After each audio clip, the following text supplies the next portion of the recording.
शांति समझौते की मेज पर बैठी बातचीत और दूसरी तरफ युद्ध की तैयारियां।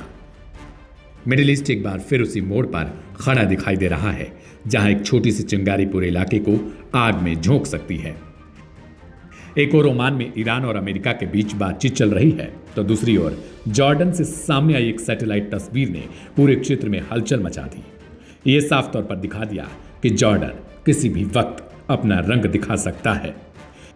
इस सैटेलाइट तस्वीर में साफ दिख रहा है जॉर्डन की मुअफ्फाक सॉल्टी एयरबेस पर अमेरिका ने अपने 12 अत्याधुनिक F-15E strike eagle fighter jet तैनात कर दिए हैं।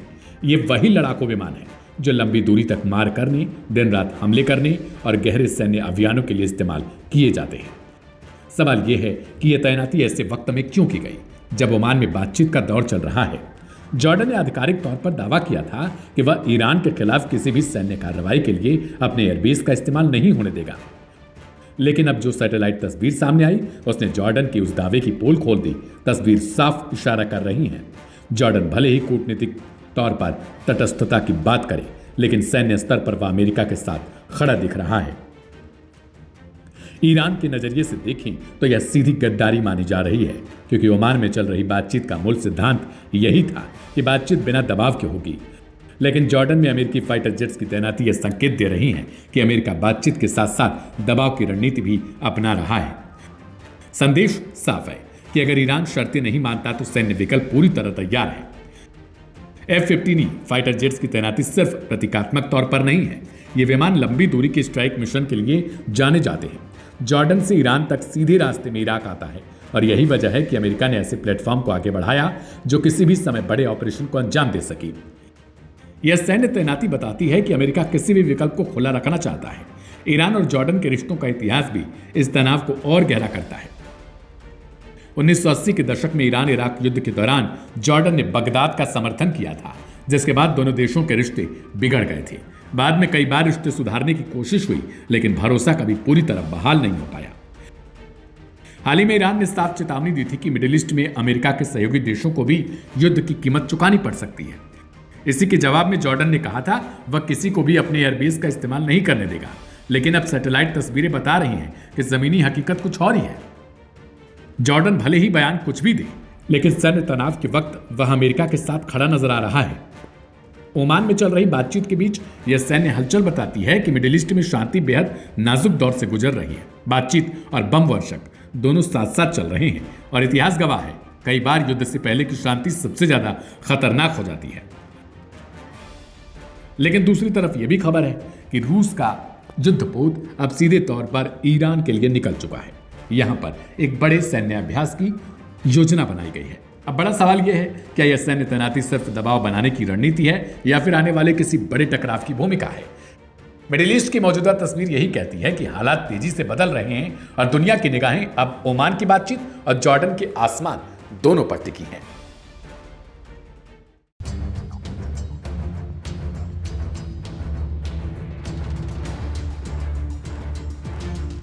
ईरान ने अमेरिका के संभावित सैन्य हमले से पहले ही स्थिति को भांप लिया है और अब वह चौतरफा रणनीति चालें चलता नजर आ रहा है। अमेरिका और ईरान के बीच बढ़ते तनाव के बीच तेहरान ने न सिर्फ सैन्य मोर्चे पर सक्रिय दिखाई देने लगा है, बल्कि मनोवैज्ञानिक और कूटनीतिक दबाव बनाने की भी कोशिश कर रहा है। इसी कड़ी में 3 फरवरी को ईरान के इस्लामिक रिवॉल्यूशनरी गार्ड कॉर्प्स से जुड़े जाने माने विश्लेषक मुस्तफा खोशचेश्म ने एक टीवी कार्यक्रम के दौरान संयुक्त अरब अमीरात को लेकर बेहद गंभीर चेतावनी दी। ईरान के सरकारी प्रभाव वाले चैनल ओफोक टीवी पर चर्चा के दौरान खोशचेश्म ने कहा कि अगर अमेरिका ने ईरान के खिलाफ किसी भी तरह की सैन्य कार्रवाई की तो उसके जवाब की आंच सिर्फ अमेरिकी ठिकानों तक सीमित नहीं रहेगी। उन्होंने संकेत दिया कि दुबई जैसे शहरों में स्थित आर्थिक और तकनीकी केंद्र सीधे निशाने पर आ सकते हैं। इस बयान को क्षेत्रीय विशेषज्ञ केवल बयानबाजी नहीं बल्कि सोची समझी रणनीतिक चेतावनी के तौर पर देख रहे हैं, जिनका मकसद अमेरिका के सहयोगी देशों में डर और अस्थिरता पैदा करना है। ईरानी विश्लेषक ने अपने बयान में साफ तौर पर नागरिक और व्यावसायिक ढांचे का जिक्र किया, जिसने खाड़ी देशों की चिंता और बढ़ा दी। जिन संभावित ठिकानों का नाम लिया गया उनमें Dubai airport free zone, Dubai international financial centre, Dubai internet city, Dubai silicon oasis और जेबेल अली फ्री जोन शामिल हैं। ये सभी स्थान न सिर्फ यूएई बल्कि वैश्विक अर्थव्यवस्था के लिए भी बेहद अहम माने जाते हैं। जानकारों का कहना है कि अगर फारस की खाड़ी में हालात बिगड़ते हैं तो इसका असर सीधे वैश्विक ऊर्जा सप्लाई और समुद्री व्यापार पर पड़ेगा। खास तौर पर होर्मुज जल डमरूबंध के जरिए होने वाले तेल परिवहन को लेकर तेल निर्भर देशों में गहरी चिंता है।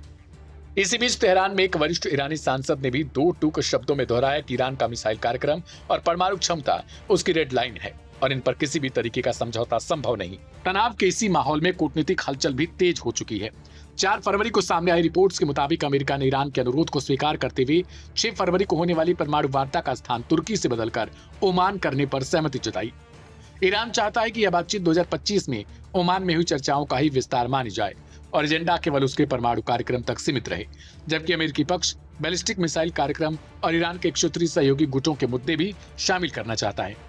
इसी बीच हालात तब और बिगड़ जाते हैं जब 3 फरवरी को अमेरिकी सेना ने बताया कि अरब सागर में तैनात USS Abraham Lincoln carrier strike group के पास एक ईरानी निर्मित शाहिद ड्रोन खतरनाक तरीके से उड़ता हुआ पहुंच गया, जिसे आत्मरक्षा में अमेरिकी F-35C फाइटर जेट ने मार गिराया। इसके अलावा होर्मुज जल डमरूबंध में ईरानी रिवॉल्यूशनरी गार्ड की नौकाओं ने एक अमेरिकी झंडे वाले तेल टैंकर को परेशान किया, जिसके बाद अमेरिकी नौसेना को सुरक्षा देनी पड़ी थी। इन घटनाओं ने साफ संकेत दिया है कि मध्य पूर्व इस वक्त बेहद संवेदनशील दौर से गुजर रहा है और अगर हालात काबू से बाहर हो गए तो यह टकराव पूरे क्षेत्र और दुनिया की अर्थव्यवस्था पर गहरा असर भी डाल सकता है।